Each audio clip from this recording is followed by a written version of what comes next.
तो फिर से आपका स्वागत है हमारे रीड बुक चैनल में। अगर आप हमारे चैनल पे नए हैं तो हमारे चैनल को सब्सक्राइब कर दीजिए, लाइक कर दीजिए और कमेंट करके हमें बताइए कि आपके लिए और कौन सी ऑडियो बुक समरी लाई जाए। हेलो आज दोस्तों, चलिए शुरू करते हैं आज के दिन एक और ही बेहतरीन ऑडियो बुक समरी के साथ, जिस बुक का नाम है थिंक एंड ग्रो रिच। दोस्तों, इस बुक को शुरू करने से पहले मैं आप लोगों से एक अनुग्रह करूंगा यार, कि आखिर ये सब जानकारियां मैं आप ही लोगों के लिए बना रहा हूँ, क्योंकि आपकी जिंदगी में कुछ थोड़ा बहुत बदलाव तो होता ही होगा। तो प्लीज यार हमारे चैनल को सब्सक्राइब कर दीजिए। तो चलिए शुरू करते हैं बिना समय गंवाए। दोस्तों, आज की इस बुक समरी में हम बात करने वाले हैं सोचिए और अमीर बनिए बुक के बारे में। इस बुक के लेखक हैं नेपोलियन हिल, जिन्होंने इस पुस्तक के जरिए हमें ये सिखाने की कोशिश की है कि मनुष्य अपनी सोच से कैसे अमीर बन सकता है। थिंक एंड ग्रो रिच एक अंतरराष्ट्रीय बेस्ट सेलर बुक है, जिनकी अब तक करोड़ों प्रतियां बिक चुकी हैं। थिंक एंड ग्रो रिच हमें क्यों पढ़नी चाहिए, सोचिए और अमीर बनिए के लेखक नेपोलियन हिल एक प्रसिद्ध अमेरिकी ऑथर है, जिन्होंने कई वर्षों तक अध्ययन करके इस बुक का निर्माण किया। इस पुस्तक में धन के बारे में ऐसे रहस्य बताए गए जो अभी तक हमें मालूम नहीं थे। इस पुस्तक को पढ़कर हम धन के प्रति अपने माइंड सेट को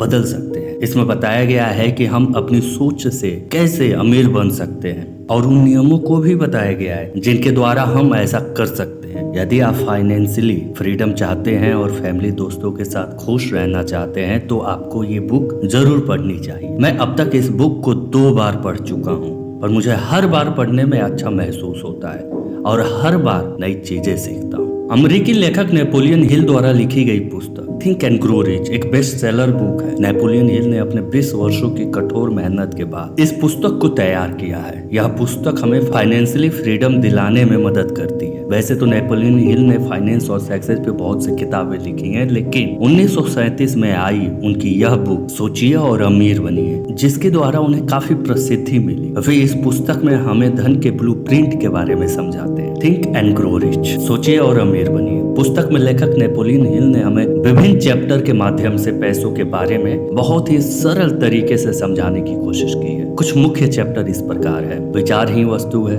इच्छा, आस्था, आत्म सुझाव, विशेषज्ञों का ज्ञान, कल्पना, सुव्यवस्थित योजना, निर्णय, लगन, मास्टरमाइंड की शक्ति और चेतन मस्तिष्क, डर के 6 भूत। पहला, विचार ही वस्तु है।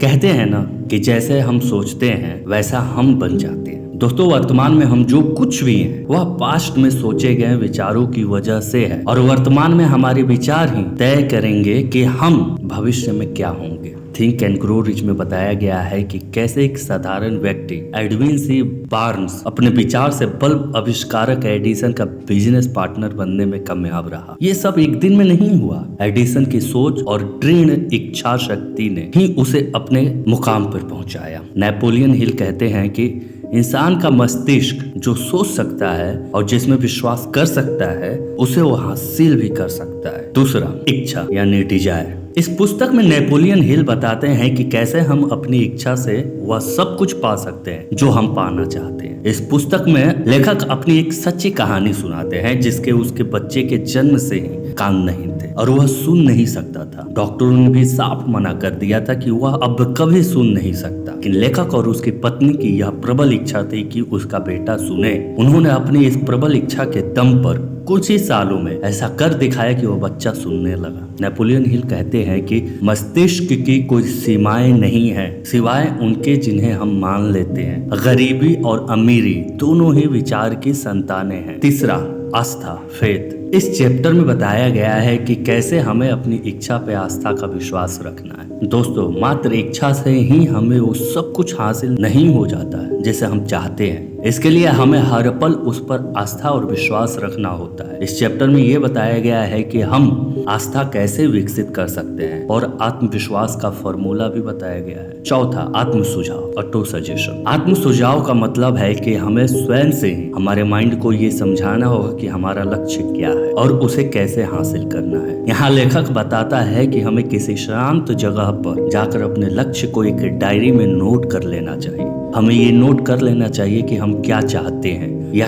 कितनी धनराशि चाहते हैं। उसके बाद ये नोट कर ले कि अमुक धनराशि या लक्ष्य को कितने टाइम में हासिल करना है। इसके बाद हमें रोज सुबह शाम उसे लिखते हुए लक्ष्य को पढ़ना है। यह तब तक करना है जब तक कि वह विचार या लक्ष्य हमारे सबकॉन्शियस माइंड में नहीं बैठ जाता है। यदि हम ऐसा करते हैं तो निश्चित ही हम अपने लक्ष्य को प्राप्त कर लेंगे। नेपोलियन हिल कहते हैं कि हर मुश्किल, हर असफलता, हर दुख में इसके बराबर या इससे बड़े लाभ का बीज छुपा हुआ रहता है। पांचवा, विशेषज्ञों का ज्ञान। इस चैप्टर के माध्यम से लेखक ये कहना चाहते हैं कि हमने अपने लक्ष्यों को तो नोट कर लिया, लेकिन यदि हमारे पास उस लक्ष्य का कोई विशेष ज्ञान ही नहीं है तो फिर हम उसे पा नहीं सकते। इसलिए आप क्या बनना या होना चाहते हैं उसका नॉलेज ले लें, तभी आप सक्सेस हो सकते हैं। छठा, कल्पना। अमीरी की दिशा में ये महत्वपूर्ण कदम है। कल्पना सचमुच वह वर्कशॉप है जहाँ इंसान द्वारा बनाए गए सभी प्लान सही आकार में ढलते हैं। यहाँ मस्तिष्क की कल्पना की शक्ति द्वारा संवेग या इच्छा को आकार, रूप और कार्य रूप में दिया जाता है। सातवां, सुव्यवस्थित योजना। हमें अपना लक्ष्य हासिल करने के लिए एक सुव्यवस्थित योजना बनानी होती है, तभी हम अपने लक्ष्यों को हासिल कर पाएंगे। इसमें लेखक कहते हैं कि हमारी योजना के मूर्त रूप देने के लिए हमें दूसरों के सहयोग की जरूरत होती है। अब प्रश्न ये है कि दूसरे लोग हमारा सहयोग क्यों करेंगे? यदि हम पहले उनकी मदद करें तभी वो हमारा सहयोग करेंगे। हमें अपने लक्ष्यों की प्राप्ति में शामिल लोगों के साथ साथ लेकर चलना होगा। अथवा निर्णय, डिसीजन। इस चैप्टर में लेखक कहते हैं कि हमें अपनी टाल मटोल की आदत पे विजयी पाना है, तभी हम अपने निर्णय पर कायम रह सकते हैं। हमें अपने लक्ष्य को प्राप्त करने में जो भी निर्णय लेने हैं वह खुद से ही लेने हैं। नौवां, लगन।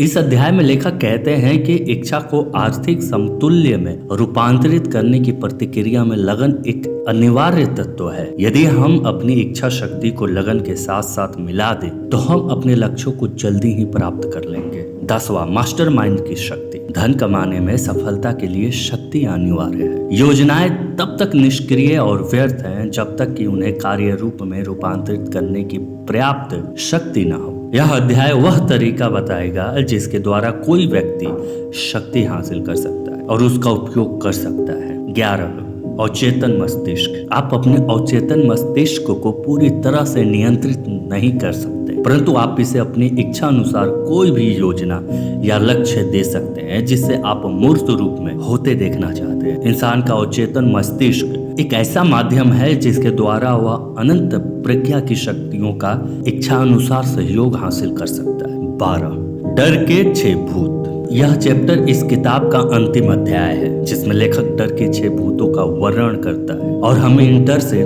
दूर रहने की सलाह देता है। लेखक के अनुसार वे 6 डर कौन से हैं आइए जानते हैं। गरीबी का डर, आलोचना का डर, बुरे स्वास्थ्य का डर, प्रेम के बिछड़ने का डर, बुढ़ापे का डर, अब मौत का डर। यदि इनमें से कोई भी डर हमारे अंदर है तो हम अपने लक्ष्य को प्राप्त नहीं कर सकते। इसीलिए हमें इन डर से दूर रहना चाहिए। लेखक नेपोलियन हिल एक प्रसिद्ध अमेरिकी ऑथर हैं जिन्होंने कई वर्षों का अध्ययन कर इस बुक का निर्माण किया।